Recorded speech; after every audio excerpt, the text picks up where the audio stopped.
ਬਸ ਹੁਣ ਵੀਕਐਂਡ 'ਤੇ ਗੱਲ ਆਈ ਵੀ ਜਿਹੜਾ ਕਮਰਸ਼ੀਅਲ ਰੈਂਟ ਰਿਲੀਫ ਪ੍ਰੋਗਰਾਮ ਸੀ, ਹਾਂਜੀ Canada emergency commercial rent assistance, ਜਿਹੜਾ ਕਿ ਉਹਨਾਂ ਕਾਰੋਬਾਰਾਂ ਨੂੰ ਆਪਣੇ ਕਮਰਸ਼ੀਅਲ ਰੈਂਟ ਦੇ ਵਿੱਚ ਰਿਆਇਤ ਮਿਲਣੀ ਸੀ, ਹਾਂਜੀ ਜਿਨ੍ਹਾਂ ਦੇ ਰੈਵਨਿਊ ਦੇ ਵਿੱਚ ਘੱਟੋ 70%। ਘੱਟ 70% ਦੀ ਗਿਰਾਵਟ ਆਈ ਹੋਵੇ। ਹਾਂਜੀ ਇਹ ਜਿਹੜਾ ਪਲਾਨ ਸੀ, ਮੈਨੂੰ ਯਾਦ ਹੈ ਜਦੋਂ ਇਨੀਸ਼ੀਅਲੀ ਅਨਾਊਂਸ ਕੀਤਾ ਗਿਆ ਸੀ, ਹਾਂਜੀ ਇਹਦੇ ਬਾਕੀ ਆਫ ਕੋਰਸ ਵੇਰਵੇ ਬਾਅਦ 'ਚ ਆਏ ਸੀ।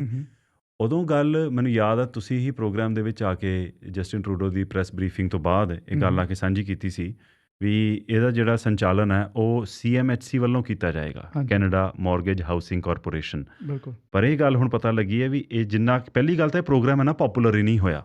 ਉਹਦੇ ਵੀ ਜੋ ਰੀਜ਼ਨਸ ਨੇ ਅਸੀਂ ਬੀਤੇ ਸਮੇਂ ਦੌਰਾਨ ਉਹਦੀ ਗੱਲ ਕਰ ਚੁੱਕੇ ਹਾਂ। ਪਰ ਹੁਣ ਇਹ ਗੱਲ ਆਈ ਹੈ ਕਿ ਇਹਦਾ ਸੰਚਾਲਨ ਐਕਚੁਅਲੀ CMHC ਨੇ ਨਹੀਂ ਕੀਤਾ, ਇਹਨਾਂ ਨੇ ਫਰਦਰ ਆਊਟਸੋਰਸ ਕਰਤਾ ਸੀ। ਬਿਲਕੁਲ। ਸੋ ਵਿਜੇ, ਪਹਿਲਾਂ ਜਿਹੜੀ ਗੱਲ ਹੋ ਰਹੀ ਸੀ ਕਿ ਸਟੂਡੈਂਟ ਸਰਵਿਸਿਜ਼ ਗ੍ਰਾਂਟ ਪ੍ਰੋਗਰਾਮ, ਹਾਂ, ਉਹ ਸਰਕਾਰ ਨੇ ਆਪ ਹੈਂਡਲ ਨਹੀਂ ਕੀਤਾ। ਉਹਦਾ ਠੇਕਾ ਕਹਿੰਦੇ ਸਾਡੇ ਕੋਲ ਰਿਸੋਰਸਿਸ ਨਹੀਂ ਹੈਗੇ ਉਹਨੂੰ ਹੈਂਡਲ ਕਰਨ ਲਈ, ਇਸ ਕਰਕੇ ਇੱਕ ਥਰਡ ਪਾਰਟੀ ਨੂੰ ਉਹਦਾ ਠੇਕਾ ਦੇ ਰਹੇ ਹਾਂ। ਉਹ ਕਿਹਨੂੰ ਦਿੱਤਾ ਸਾਰੇ ਜਾਣਦੇ ਨੇ, ਵੀ ਚੈਰਿਟੀ ਫਾਊਂਡੇਸ਼ਨ। ਹਾਂ। ਸੋ ਉਦੋਂ ਬੜੀ ਨਖੇਦੀ ਹੋਈ ਕਿ ਸਰਕਾਰ ਨੇ ਆਪ ਕਿਉਂ ਨਹੀਂ ਕਰ ਲਿਆ। ਹੁਣ ਇਹ ਗੱਲ ਸਾਹਮਣੇ ਆਈ ਹੈ ਤੇ ਇਸ ਕਰਕੇ ਜ਼ਿਆਦਾ ਹੈਰਾਨੀ ਹੋ ਰਹੀ ਆ ਇਨ ਦੈਟ ਕੌਨਟੈਕਸਟ ਕਿ ਪਹਿਲਾਂ ਵੀ ਚੈਰਿਟੀ ਨੂੰ ਦਿੱਤਾ ਠੇਕਾ ਇੱਕ ਪ੍ਰੋਗਰਾਮ ਦਾ, ਤੇ ਉਸ ਤੋਂ ਪਹਿਲਾਂ ਇਹ ਗੱਲ ਖਬਰਾਂ 'ਚ ਆਈ ਨਹੀਂ ਕਿ ਜਿਵੇਂ ਤੁਸੀਂ ਦੱਸਿਆ ਕਿ ਕਮਰਸ਼ੀਅਲ ਰੈਂਟਲ ਅਸਿਸਟੈਂਸ ਪ੍ਰੋਗਰਾਮ ਜਿਹੜਾ ਹੈਗਾ ਉਹਦਾ ਠੇਕਾ ਵੀ ਇਹਨਾਂ ਨੇ ਇੱਕ MCAP ਨਾਮ ਦੀ ਕੰਪਨੀ ਨੂੰ ਦਿੱਤਾ। ਬਸ ਉਹ ਬਹੁਤ ਸਾਰੇ ਸਾਡੇ ਸੁਣਨ ਵਾਲਿਆਂ ਦੀਆਂ ਘਰਾਂ ਦੀਆਂ ਮੌਰਗੇਜਿਸ MCAP ਦੇ ਨਾਲ ਹੋਣਗੀਆਂ। ਜਿਹੜੇ ਕਈ ਅਜਿਹੇ ਬੋਰੋਵਰਸ ਨੇ ਜਿਨ੍ਹਾਂ ਦੀ ਮੌਰਗੇਜ ਬੈਂਕ ਤੋਂ ਅਪਰੂਵ ਨਹੀਂ ਨਾ ਹੁੰਦੀ, ਜਿਹੜੇ ਬ੍ਰੋਕਰਸ ਨੇ ਪ੍ਰਾਈਵੇਟ, ਹਾਂ, ਪਰ ਇਹਦੇ ਰੇਟਸ ਫੇਰ ਵੀ ਬੈਂਕਾਂ ਨਾਲ ਬੜੇ ਕੰਪੈਟੀਟਿਵ ਹੁੰਦੇ ਨੇ। MCAP ਬਿਲਕੁਲ ਟੋਟਲੀ ਪ੍ਰਾਈਵੇਟ ਲੈਂਡਿੰਗ ਵਾਲੀ ਕੰਪਨੀ ਨਹੀਂ ਹੈ, ਪ੍ਰਾਈਵੇਟ ਆਰਮ ਵੀ ਇਹਨਾਂ ਦੀ ਹੈਗੀ ਆ, ਪਰ ਇਹ ਕੰਪੈਟੀਟਿਵ ਰੇਟਸ ਤੇ ਮਤਲਬ ਬਹੁਤ ਸਾਰੇ ਜਿਹੜੇ ਲੋਕੀ ਤੁਸੀਂ ਲਗਾ ਲਓ ਕਿ ਜਿਨ੍ਹਾਂ ਦੇ ਡਾਕੂਮੈਂਟੇਸ਼ਨ ਵਗੈਰਾ ਜਾਂ ਇਨਕਮ ਵਗੈਰਾ ਬਿਲਕੁਲ ਦਾਇਰੇ ਦੇ ਵਿੱਚ ਬਹਿੰਦੀ ਆ, MCAP ਦੇ ਥਰੂ ਕਈਆਂ ਦੀ ਮੌਰਗੇਜ ਹੋਣੀ। ਜੇ 3 ਲੱਖ ਤੋਂ ਵੱਧ ਇਹਨਾਂ ਦੇ ਕਸਟਮਰਸ ਨੇ, $105 ਬਿਲੀਅਨ ਦਾ ਇਹ ਸਾਰਾ ਪੋਰਟਫੋਲੀਓ ਮੈਨੇਜ ਕਰਦੇ ਨੇ। ਤਗੜਾ ਇਹਨਾਂ ਦਾ। ਅੱਛਾ, ਹੁਣ ਗੱਲ ਕੀ ਹੋਈ ਕਿ ਪੀਅਰ ਪੋਲੀਐਵ ਨੇ, ਜਾਂ ਜਿਹੜੀ ਇਹ ਸਾਰੀ ਗੱਲ ਨਿਕਲੀ ਆ, ਕਹਿੰਦੇ ਵੀ ਇਹ ਸਰਕਾਰ ਨੇ ਆਪ ਕਿਉਂ ਨਹੀਂ ਐਡਮਿਨਿਸਟਰ ਕੀਤਾ ਕਮਰਸ਼ੀਅਲ ਰੈਂਟ ਅਸਿਸਟੈਂਸ, ਕਿਉਂਕਿ ਜਿਹੜੀ ਵੇਜ ਸਬਸਿਡੀ ਆ ਉਹ ਕੈਨੇਡਾ ਰੈਵਨਿਊ ਏਜੰਸੀ ਦੇ ਥਰੂ ਆ ਰਹੀ ਆ ਨਾ। ਵੇਜ ਸਬਸਿਡੀ ਦੀ ਰਿਕੁਆਇਰਮੈਂਟ ਕੀ ਸੀ ਕਿ ਤੁਹਾਡਾ ਜੇ ਰੈਵਨਿਊ 30% ਘਟਿਆ ਪਿਛਲੇ ਸਾਲ ਦੇ ਮੁਕਾਬਲੇ ਘੱਟੋ ਘੱਟ, ਤਾਂ ਤੁਹਾਨੂੰ ਵੇਜ ਸਬਸਿਡੀ ਮਿਲ ਜਾਣੀ ਆ। ਉਹ ਤਾਂ CRA ਦੇ ਥਰੂ ਹੀ ਐਡਮਿਨਿਸਟਰ ਹੋ ਰਹੀ ਆ। ਜਿਹੜੇ ਕਿਸੇ ਬਿਜ਼ਨਸ ਨੇ ਆਪਣੇ ਕਮਰਸ਼ੀਅਲ ਰੈਂਟ ਦੇ ਵਾਸਤੇ ਉਹਦੇ ਵਾਸਤੇ ਰਿਆਇਤ ਇਹ ਹਾਸਲ ਕਰਨੀ ਸੀ, ਉਹਨਾਂ ਨੇ ਵੀ ਆਪਣਾ ਰੈਵਨਿਊ ਹੀ ਸ਼ੋਅ ਕਰਨਾ। ਹੁਣ ਉਹ ਰੈਵਨਿਊ ਵੀ ਤੇ CRA ਦੇ ਥਰੂ ਈਜ਼ੀਲੀ ਇਹਨੂੰ ਐਡਮਿਨਿਸਟਰ ਕੀਤਾ ਜਾ ਸਕਦਾ ਸੀ। ਕਹਿੰਦੇ ਪਹਿਲਾਂ ਤੇ CMHC ਨੂੰ ਕਿਉਂ ਇਹਦੇ ਵਿੱਚ ਲਿਆਂਦਾ ਗਿਆ, ਫਿਰ ਫਰਦਰ CMHC ਨੇ ਜਿਸ ਕੰਪਨੀ ਨੂੰ MCAP ਨੂੰ ਇਹ ਕੰਟਰੈਕਟ ਅੱਗੇ ਆਊਟਸੋਰਸ ਕਰਤਾ, ਉਸ ਦੀਆਂ ਜਿਹੜੀਆਂ ਤਾਰਾਂ ਨੇ, ਜਿਹੜੇ ਉਹਨਾਂ ਦੇ ਇੱਕ ਸੀਨੀਅਰ ਡਾਇਰੈਕਟਰ ਨੇ, ਉਹ ਕੌਣ ਨੇ ਵਸੋ? ਸੋ ਮੈਂ ਤੁਹਾਨੂੰ ਦੱਸਦਾ, senior vice president strategy policy risk, ਇਹ ਉਹਨਾਂ ਦਾ ਟਾਈਟਲ ਹੈ ਜੀ। ਤੇ ਉਹਨਾਂ ਦਾ ਨਾਮ ਹੈਗਾ ਰੋਬਰਟ ਸਿਲਵਰ। ਇਹ ਹੈਗੇ ਕੌਣ ਹੈ ਜੀ?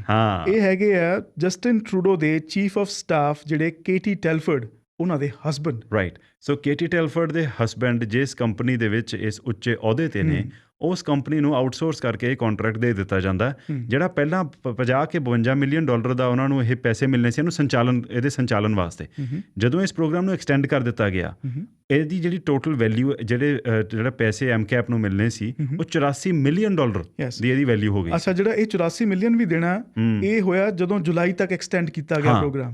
ਪਰ ਜੁਲਾਈ ਦੇ ਐਂਡ ਦੇ ਵਿੱਚ ਦੱਸਿਆ ਗਿਆ ਕਿ ਅਗਸਤ ਤੱਕ ਵੀ ਇਹਨੂੰ ਐਕਸਟੈਂਡ ਕਰ ਦਿੱਤਾ ਗਿਆ ਇਸ ਪ੍ਰੋਗਰਾਮ ਨੂੰ। ਸੋ ਵਿਚ ਮੀਨਸ ਕਿ 84 ਤੋਂ ਵੀ ਵੱਧ ਐਡ ਹੋਏਗਾ ਡੈਫੀਨਿਟਲੀ। ਤੇ ਪਰ ਹੁਣ ਵੀ ਜੇ ਗੱਲ ਹੋਈ ਇੱਥੇ ਆ ਗਈ ਫਿਰ ਦੁਬਾਰਾ ਕੌਨਫਲਿਕਟ ਆਫ ਇੰਟਰਸਟ ਦੀ, ਕਿ ਅਸੀਂ ਜਾਣਦੇ ਹਾਂ ਕਿ ਵੀ ਚੈਰਿਟੀ ਦੇ ਨਾਲ ਜਸਟਿਨ ਟਰੂਡੋ ਦੇ ਪਰਿਵਾਰ ਦੇ, ਬਿਲ ਮੋਰਨੋ ਦੇ ਪਰਿਵਾਰ ਦੇ ਨਜ਼ਦੀਕੀ ਸੰਬੰਧ ਸੀਗੇ, ਤਾਂ ਕਰਕੇ ਆਪੋਜੀਸ਼ਨ ਨੇ ਇੰਨਾ ਹੋ ਹੱਲਾ ਮਚਾਇਆ ਕਿ ਇੱਥੇ ਕੌਨਫਲਿਕਟ ਆਫ ਇੰਟਰਸਟ ਹੈ ਕਿ ਆਪਣੇ ਯਾਰਾਂ ਦੋਸਤਾਂ ਨੂੰ ਹੀ ਕੰਟਰੈਕਟ ਦੇਈ ਜਾ ਰਹੇ ਨੇ। ਤੇ ਹੁਣ ਇੱਕ ਹੋਰ ਪੱਤਾ ਉਹਦੇ ਵਿੱਚ ਜੁੜ ਗਿਆ।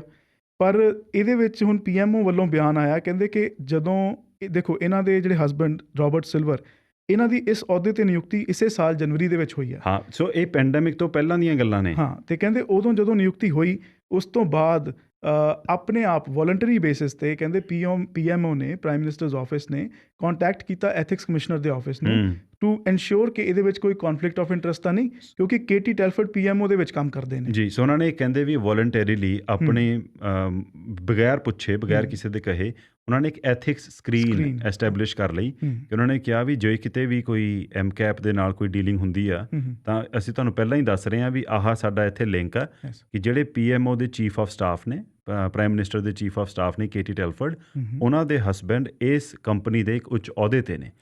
ਉਦੋਂ ਦੇਖੋ, ਜੇ ਵੈਸੇ ਕਈ ਵਾਰੀ ਹੁੰਦਾ ਕਿ ਜਦੋਂ ਆਪਾਂ ਡਾਟਸ ਕਨੈਕਟ ਕਰਨ ਲੱਗਦੇ ਆ ਨਾ, ਕਈ ਵਾਰੀ ਕੁਝ ਡੀਟੇਲਸ ਉਹ ਡਾਟਸ ਕਨੈਕਟ ਕਰਨ ਦੇ ਵਿੱਚ ਮਿਸ ਵੀ ਹੋ ਜਾਂਦੀਆਂ ਨੇ। ਜਦੋਂ ਜਨਵਰੀ ਦੇ ਵਿੱਚ ਇਹ ਹੋਇਆ ਉਦੋਂ ਨਹੀਂ ਸੀ ਪਤਾ ਕਿ ਮਾਰਚ ਦੇ ਵਿੱਚ ਪੈਂਡੈਮਿਕ ਇਹੋ ਜਿਹਾ ਬਣ ਜਾਣਾ ਕਿ ਉਸ ਤੋਂ ਬਾਅਦ ਤੁਹਾਨੂੰ ਇੰਨੇ ਮਹਿੰਗੇ ਪਲਾਨਸ ਸਰਕਾਰ ਨੂੰ ਲਿਆਉਣੇ ਪੈਣਗੇ। ਪਰ ਉਦੋਂ ਵੀ ਜੇ ਇਹ ਐਥਿਕਸ ਸਕਰੀਨ ਐਸਟੈਬਲਿਸ਼ ਕੀਤੀ ਗਈ ਤਾਂ ਵਾਸੂ ਇਹਦੇ ਵਿੱਚੋਂ ਇੱਕ ਝਲਕ ਤਾਂ ਇਹ ਪੈਂਦੀ ਹੈ ਵੀ ਕੋਈ ਨਾ ਕੋਈ ਹਿਸਾਬ ਕਿਤਾਬ ਜ਼ਰੂਰ ਚੱਲਦਾ ਸੀ ਜਾਂ ਕੋਈ ਨਾ ਕੋਈ ਇਸ ਤਰ੍ਹਾਂ ਦੀ ਐਕਸਪੈਕਟੇਸ਼ਨ ਸੀ ਕਿ ਐਮਕੈਪ ਜਿਹੜੀ ਕਿ ਇੱਕ ਪ੍ਰਾਈਵੇਟ ਮੌਰਗੇਜ ਲੈਂਡਿੰਗ ਫਰਮ ਹੈ ਉਹਦਾ ਸਰਕਾਰ ਦੇ ਨਾਲ ਕਿਸੇ ਨਾ ਕਿਸੇ ਹਿਸਾਬ ਦਾ ਕੋਈ ਬਿਜ਼ਨਸ ਆ ਸਕਦਾ। ਕਿਉਂਕਿ ਸੀਐਮਐਚਸੀ ਨਾਲ ਉਹਨਾਂ ਦਾ ਸਿੱਧਾ ਕੰਟੈਕਟ ਤੇ ਸੀਐਮਐਚਸੀ ਕਰਾਊਨ ਕਾਰਪੋਰੇਸ਼ਨ ਆ। ਤੇ ਅੱਛਾ, ਸੀਐਮਐਚਸੀ ਨੇ ਕਿਹਾ, ਕਹਿੰਦੇ ਕਿ ਅਸੀਂ 2 ਕੰਪਨੀਆਂ ਨੂੰ ਕੰਸਲਟ ਕੀਤਾ ਇਸ ਕੰਟਰੈਕਟ ਵਾਸਤੇ। ਇੱਕ ਤਾਂ ਐਮਕੈਪ ਸੀ, ਕੋਈ ਹੋਰ ਕੰਪਨੀ ਸੀ। ਕਹਿੰਦੇ ਪਰ ਐਮਕੈਪ ਨੇ ਸਭ ਤੋਂ ਵਧੀਆ ਪ੍ਰਪੋਜ਼ਲ ਦਿੱਤਾ ਤੇ ਇਹਨਾਂ ਦੀ ਜਿਹੜੀ ਲਾਗਤ ਸੀ, ਕਾਸਟ ਜਿਹੜੀ ਇਸ ਪ੍ਰੋਗਰਾਮ ਨੂੰ ਮੈਨੇਜ ਕਰਨ ਦੀ, ਉਹ ਸਭ ਤੋਂ ਘੱਟ ਸੀ। ਇਸ ਕਰਕੇ ਕਹਿੰਦੇ ਇਹਨਾਂ ਨੂੰ ਕੰਟਰੈਕਟ ਦਿੱਤਾ ਗਿਆ।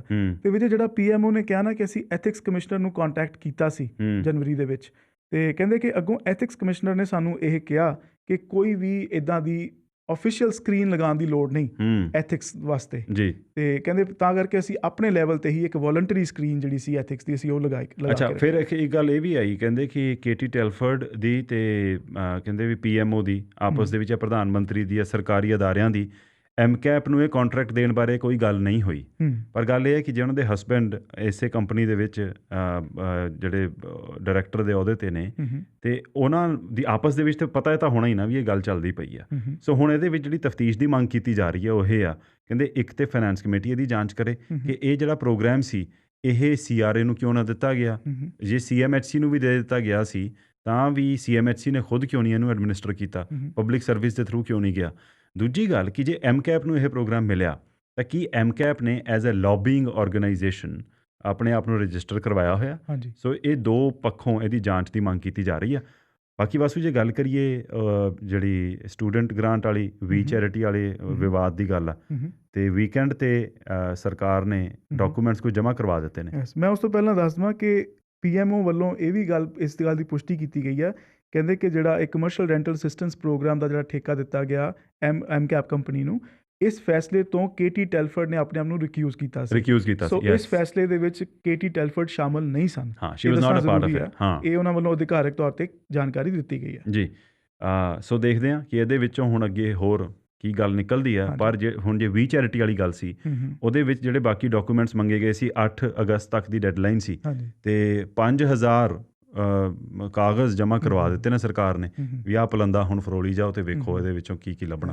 ਤੇ ਅਜੇ ਤੱਕ ਇਹ ਨਹੀਂ ਪਤਾ ਕਿ ਜਿਹੜੇ ਕਮੇਟੀ ਦੇ ਮੈਂਬਰਸ ਨੇ ਉਹਨਾਂ ਨੂੰ ਕਦੋਂ ਤੱਕ ਇਹਨਾਂ ਡਾਕੂਮੈਂਟਸ ਤੱਕ ਪਹੁੰਚ ਮਿਲੇਗੀ, ਕਿਉਂਕਿ ਪਾਰਲੀਮੈਂਟਰੀ ਲਾਇਰਸ ਉਹਦੀ ਛਾਣ ਕਰ ਰਹੇ ਨੇ, ਕਿਉਂਕਿ ਉਹਦੇ ਵਿੱਚ ਬਹੁਤ ਸਾਰੀ ਕੌਨਫੀਡੈਂਸ਼ੀਅਲ ਇਨਫੋਰਮੇਸ਼ਨ ਹੈ, ਕੁਝ ਲੋਕਾਂ ਦੀ ਪ੍ਰਾਈਵੇਟ ਇਨਫੋਰਮੇਸ਼ਨ ਹੈ ਕਿ ਜਿਹੜੇ ਪਾਰਲੀਮੈਂਟ ਦੇ ਆਹ ਕਮੇਟੀ ਮੈਂਬਰਸ ਨੇ ਫਾਈਨੈਂਸ ਕਮੇਟੀ ਵਾਲੇ, ਉਹਨਾਂ ਕੋਲ ਬਾਕੀ ਇਨਫੋਰਮੇਸ਼ਨ ਤਾਂ ਚਲੀ ਜਾਏ ਪਰ ਕੋਈ ਜਿਹੜੀ ਪ੍ਰਾਈਵੇਟ ਇਨਫੋਰਮੇਸ਼ਨ ਹੈ ਜਾਂ ਜਿਹੜੀ ਕੈਬਨਿਟ ਕੌਨਫੀਡੈਂਸ਼ੀਅਲਿਟੀ ਵਾਲੀ ਇਨਫੋਰਮੇਸ਼ਨ ਹੈ ਉਹ ਅੱਗੇ ਪਾਸ ਆਨ ਨਾ ਹੋਵੇ। ਤੇ ਹੁਣ ਵਜੇ ਬੁੱਧਵਾਰ ਨੂੰ ਕਾਰਲਾ ਕੋਲਟਰੋ ਤੇ ਮੈਰੀ ਯੰਗ ਦੋਨਾਂ ਦੀ ਪੇਸ਼ੀ ਹੋਣੀ ਹੈ।